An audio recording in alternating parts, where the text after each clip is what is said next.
course, it was such an important meeting place that if you wanted to be sure that you've got an invitation to the commencement ball or the law ball, then you absolutely had to make yourself known. Welcome to A Third Place, a podcast about the importance of public spaces in the personal and professional development of prominent Australians. In this episode, I spoke with Gillian Triggs, former Professor of Law at the University of Melbourne and President of the Australian Human Rights Commission, and now Assistant Secretary-General for Protection in the United Nations. I began by asking her about her recollections of her time in the Baillieu Library. Well, there were two critical features of the library. One is that you really couldn't study law without a library because that's where all the law books were. But I'd have to say much more important for me at that age of just 18 was that's where everybody was. That was the meeting place. It was the social hub of the university. And it was a very scary place, both for social reasons and for scholarly ones. So it was very much the area where your fellow law students hang out, so to speak. Did you have a special spot that you tried to keep for yourself?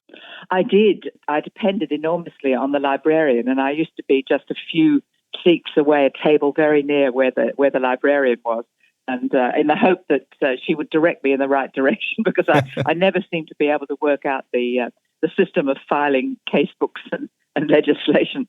So, but also, of course, it was such an important meeting place that if you wanted to be sure that you've got an invitation to the commencement ball or the law ball, then you absolutely had to make yourself known.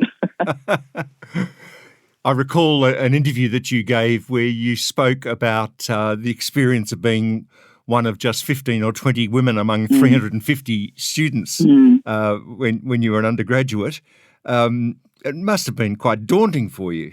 It really was. I'd come from a mixed school, so it wasn't as though I wasn't used to being with young men. But when you walked into particularly the old public lecture theatre in the Arts Building, and there was just this mass of men, young men, and it really was very, very daunting. And most of the women, girls, used to sit down in the front row. This is probably a good thing because we concentrated on the lecture and nothing else. But nonetheless, it was a weird environment to be with such an enormous volume of men. But Gillian, even though it must have been daunting, I dare say that those law lectures had a big impact on you. Well, yes. The first 2 years at law school, I was rather adrift. I didn't know what I was doing, and it was very hard for me to relate to the law of contracts or criminal law or equity.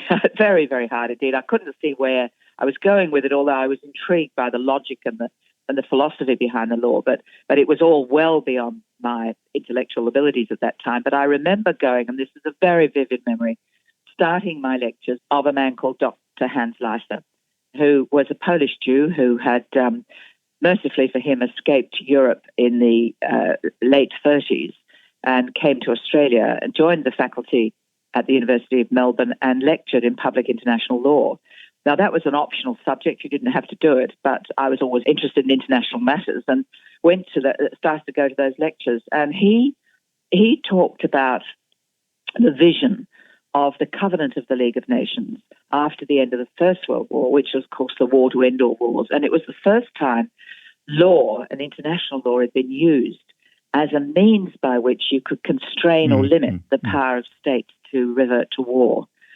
And I remember him talking about that covenant and the vision of those led it to a high degree by the United States with a wonderful woman, Jessie Street, yes, who represented Australia amongst others.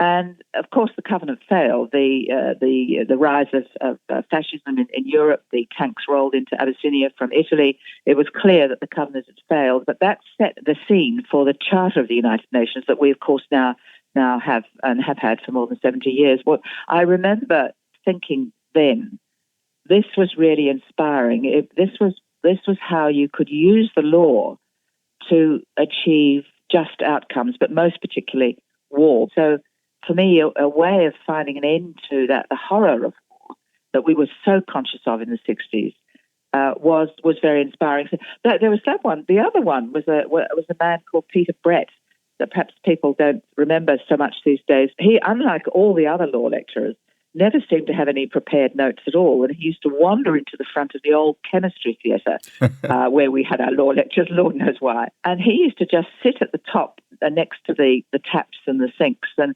swing his legs and talk about the issues of the day.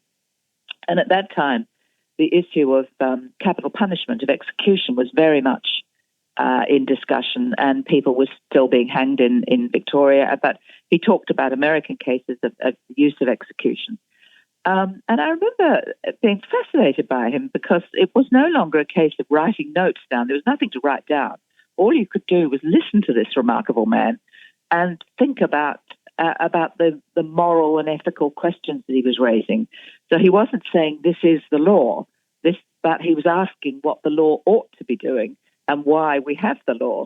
And I remember those two people, among many, many others. I was in an amazing environment for lecturers, but those two really did stimulate me probably more than anyone else.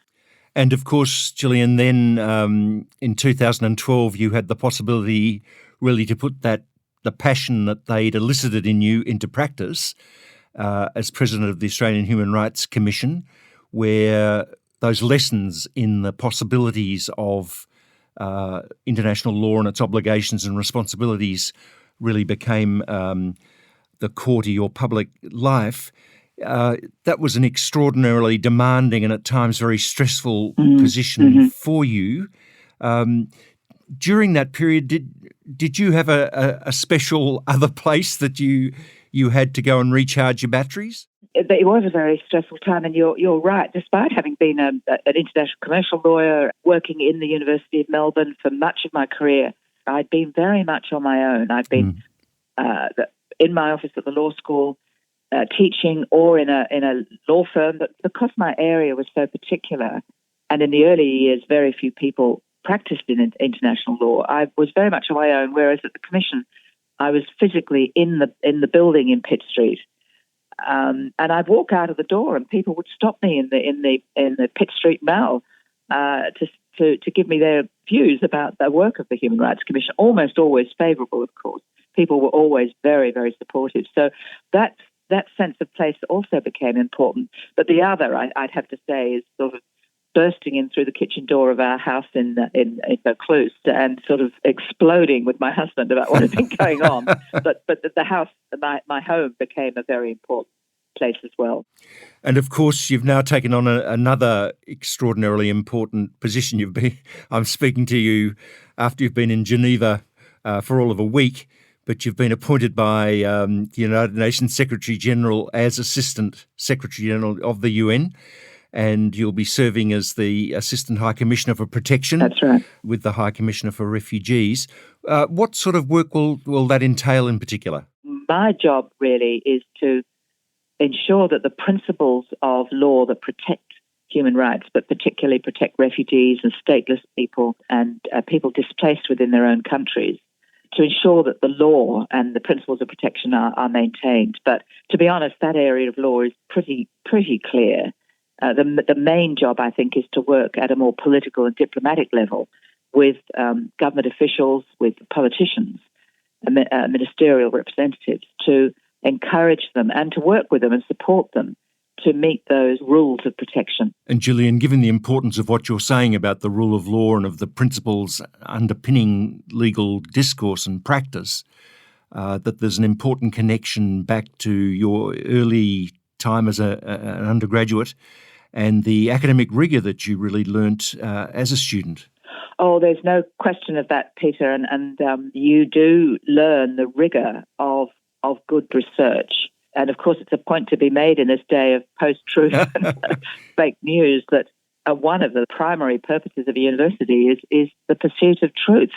Law is a facet of trying to reach a form of truth. It's not perfect, but in trying to underpin everything you do by being accurate about what the law provides, thinking about what the law might provide, or how it could be improved, but also about what it's trying to achieve, which to a high degree is of course, social justice and order. So those scholarly methodologies that I learned at the University of Melbourne, and the importance of that underpins everything I've done ever since. Gillian, at the start of our interview, you spoke about the importance of the Baillieu Library to you as a student, and I'm wondering whether you would make a similar point about the role of libraries in your life today. Interestingly, now I'm in Geneva, there is an English library very close to where I work, and I've already made contact with that library. Also, I've been a member of a quite remarkable book group for now, I think, just about 40 years. And so I do keep up with literature. But as for libraries, I still love libraries. I love the feel and welcoming nature of libraries, and that sense of being at the centre of something very important, a lot of learning and a lot of thought. One of the things that we've been exploring in this series of podcasts is the importance of libraries as particular types of spaces and the way in which still today I think they play a very important part as the hub of the university. But I was reflecting too, Gillian, on the way in which really so much of your life seems to have been dedicated to ensuring the quality of civic space from that point of view. Would that be true? It's something that I've become much more aware of in the last decade or so, the importance of cities and ensuring that cities develop with the people that are in them in mind. I'm a great user of public transport, and I love the buildings and public facilities that we have in Melbourne, but of course around the world. But no, I am concerned about that because I think that's really the life of human beings. I've been living in Albert Park with my husband, and we're on the number 1 tram. And when I've got a moment, which I certainly don't at the moment, I'm going to write a sort of poem or ode or essay to the number 1 tram, which goes all the way through the city of Melbourne and drops me at the University of Melbourne from Albert Park in South Melbourne. And it really is a wonderful journey through all the places of Melbourne. I love the people that get on the tram, the ladies who lunch through to the Housing Commission, to the art gallery and the shops. I just love that inclusion that good public transport can give you, and access to all of those buildings, including, of course, the Melbourne Library, that I just love. For me, that's Melbourne, and the more that those facilities are developed for the people who live in Melbourne, the better. Oh, that's a lovely image, Gillian, and I'm wondering what it suggests to you about the importance of public spaces in creating a sense of community, a welcoming sense of community, particularly, for example, in the case of refugees. The more we interact with people of different backgrounds, and particularly with new migrants and refugees, the more we're likely to understand their stories. In other words, when we know them individually, when we meet with them and we're in the supermarket line or our children are in the creche together, then we are much more likely to be sympathetic. We might have a view about migrants generally, but we would always cite the story of the person we happen to know personally, and that changes our mind. So I could see that buildings and public places help us to have that interaction, and I imagine it would be very important. And I'd like to see, more of it. Perhaps a good example is the Sri Lankan family, where a small country town in Australia, people who've never spoken on television before are standing up for that family. That small community might be quite a conservative one, probably is, but because they've worked with this family, a Tamil family, and because their children are in school, one of them is, the father has been working, they see the mother in the street, they've completely wrapped around this family, and they're speaking up for the family against the very determined view of the government, and of course of several court decisions that have said they are not technically legally refugees. So I think that's a very good example of where a small community, where you're meeting daily in the public facilities of schools and shopping and work, that you start to identify with the individual and not with what you think is seen as a threat to Australia. Yes, I think that was one of the most startling and uplifting dimensions of that particular case was for people all across the country to see people from a very small country town in Queensland publicly identifying themselves as friends of that family. And that's encouraging. I mean, when you know that can happen and you see it happen, then you know that the political leadership is wrong and is missing something.